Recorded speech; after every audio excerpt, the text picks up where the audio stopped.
No one will be able to be armed. We will take all weapons.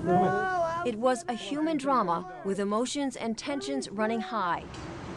Patty Connie is still trying to recover physically and emotionally. They really did a number on me. From the day police forced her from her home. It was traumatic. All of a sudden, they were banging on the front door, the side door, and the back door, and they said, "Let us in."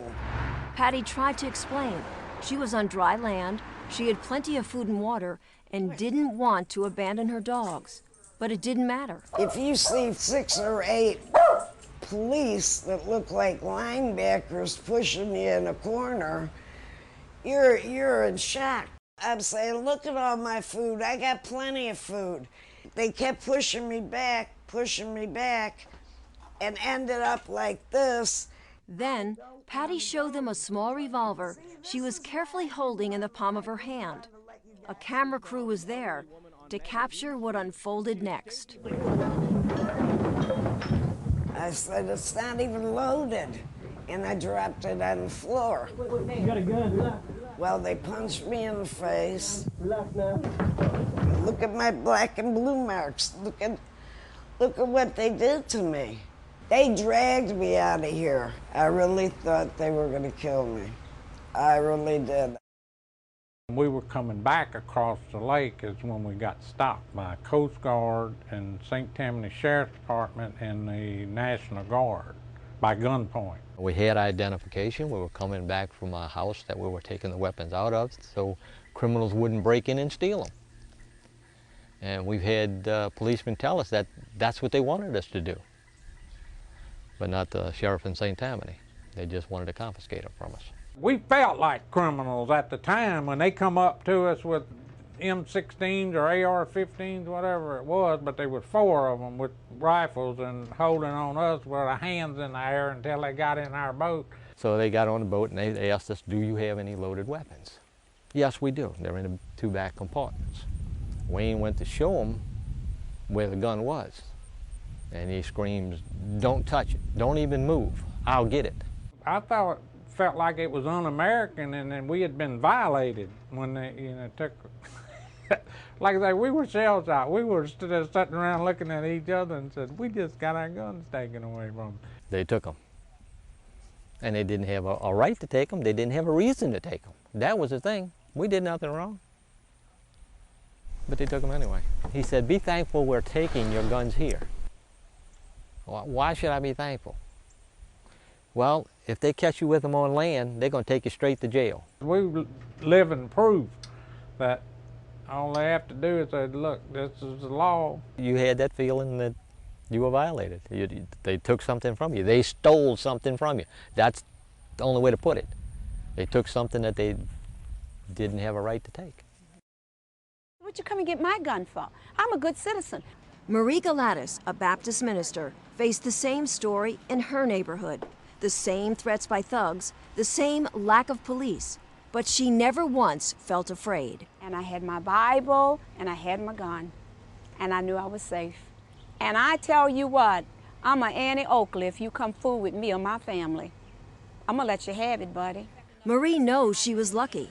She was never forced to leave home and didn't have her firearm confiscated. It's going against my constitutional rights as a citizen. But Marie remembers how upset she got when the police department threatened to take her firearm. You're letting the thugs get away with everything, and you're coming to honest, good citizens and taking away their protection, and it is wrong, wrong, wrong.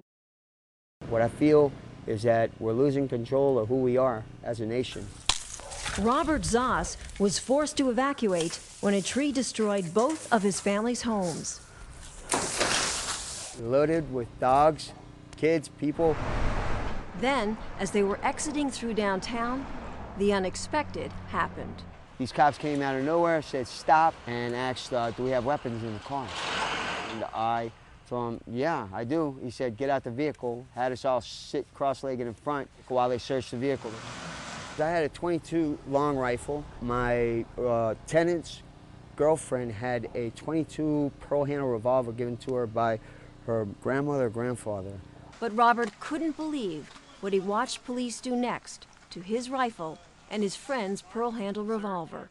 I saw them smash her gun given to her by grandmother, grandfather, just against the curb. The other things that they busted up, the .22 rifle they busted up, these were police officers that went too far. We didn't have any rights. I mean, they treated us like criminals. They treated us like if we were in a third world country. I was scared because these guys weren't doing it by the book. There was mayhem. New Orleans police did not have control of the city anymore. So the only plan they thought, I guess, was to take the guns away from the people. Heed the warning of what this was. You know, this is like Australia. All of a sudden, boom, they got our rights. Okay, this is a Browning 270. It's my deer rifle. And this is a Savage 7mm 08. This belongs to my grandson. And this was the two rifles that they confiscated. We left about 6 o'clock in the morning. We started across Lake Pontchartrain. As we came out under the drawbridge, a St. Tammany Parish sheriff's boat run up with their lights flashing, told us to pull over. So we pulled over, and they pulled in about 20 foot from us. And they had 5 guys in the boat, and they had assault weapons, and they pointed them at us and asked if we had any weapons on board. I told them yes, we had 2 weapons. They said, get at the back of the boat with your hands in the air. We're coming aboard to search. They got the guns. They opened the case and looked at them. I was standing at the back of the boat with my hands in the air. Automatic rifles pointed at you. I mean, you don't have any choice.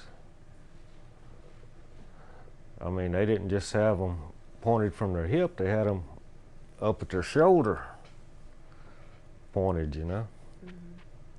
I mean, they weren't playing. They asked where we were going. Told them we were contractors for Pala Interstate. We were going to New Orleans to find a route to come in with a barge. So they said, okay, we're seizing these weapons. So I said, I want a receipt for my guns. They said, no, we're not giving receipts. Said if we give receipts, we'd be out here all day writing receipts for all the weapons we've confiscated. It made me angry when they told me to go get a lawyer if I wanted my guns back. That's when I really got angry. They didn't care what your rights were. They were going to deny them. It's not America as we've known it before. It's changing.